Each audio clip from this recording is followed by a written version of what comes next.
Todos nós sabemos que a luta por memória e verdade e justiça, como várias outras lutas nas quais todos nós nos envolvemos, não é algo individual. Portanto, eu não recebo esse prêmio com muita alegria, mas reconhecendo que todo esse trabalho é fruto de uma coletividade muito grande que se espalha por todo o Brasil. A luta pela memória e verdade. E é mais do que natural que eu aproveite essa oportunidade para agradecer a algumas pessoas, porque a gente não constrói nada sozinho, nem nós somos feitos e formados por mérito próprio exclusivo, né? Mas eu gostaria de mencionar aqui, lembrar da minha família. Nasci numa família pobre, de operários, pai e mãe com baixíssima escolaridade, curso primário incompleto, mas que tinha uma consciência muito clara sobre a que classe eles pertenciam. Isso ajudou a formar minha personalidade. E sempre, em todos os momentos, se mostraram totalmente solidários com todas as lutas políticas nas quais eu me envolvi na minha adolescência e juventude, e depois na idade adulta. Agora, eu quero aproveitar, é a primeira vez que eu vou fazer isso em público, aproveitar para expressar meu profundo agradecimento à minha irmã que está aqui, Terezinha Sintra, que foi apresentada como amiga, mas na verdade é minha irmã, que durante todo esse período da minha vida, ela foi um dos grandes esteios da nossa família. E ela, em particular, me deu total apoio, né, na minha vida política aqui, e principalmente, muito específico, quando estive no exílio.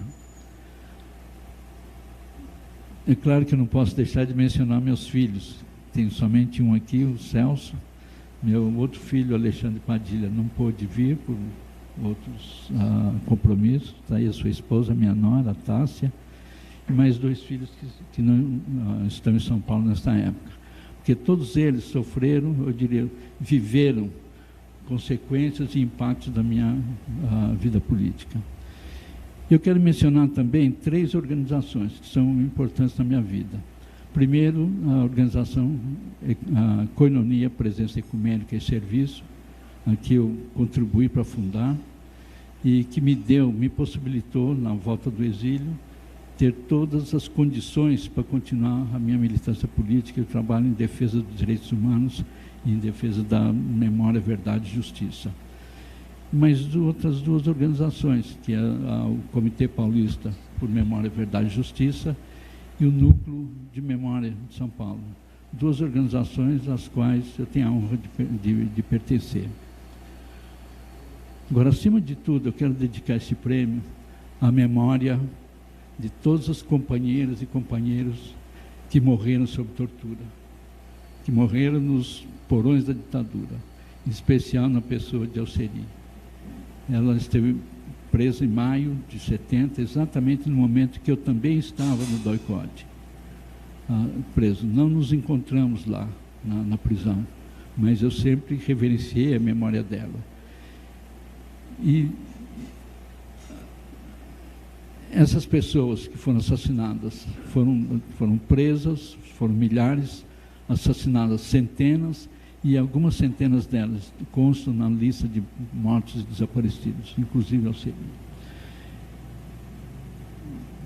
Eu quero dizer, ao agradecer a recepção desse prêmio, dizer que eu acho que esse momento eu quero congratular a Secretaria de Direitos Humanos por realizar esse evento, essa cerimônia, porque estamos vivendo talvez um dos piores momentos na história do Brasil, desde o fim da ditadura, na luta por memória e justiça.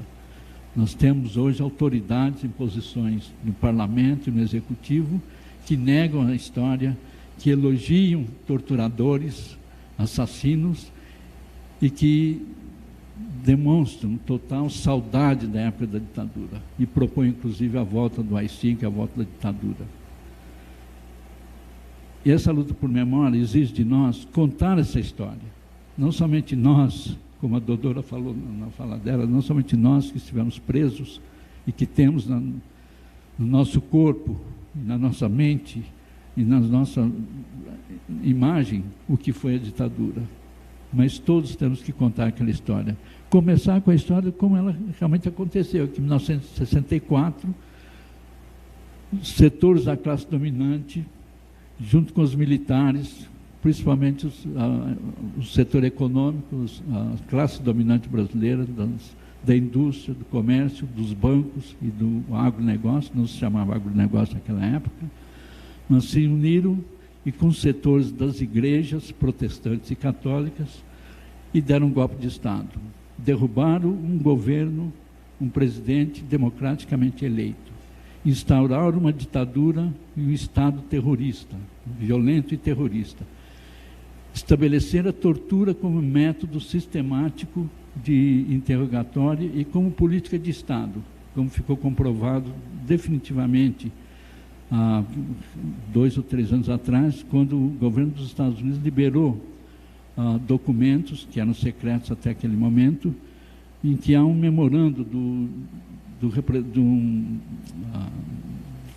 me parece do embaixador americano aqui do Brasil, memorando ao diretor da CIA e também ao presidente americano da época, em 1974, de um encontro entre Geisel e outros representantes das Forças Armadas da repressão, e que foi revelado a ele que havia realmente uma política de extermínio de pessoas consideradas perigosas durante o governo Médici.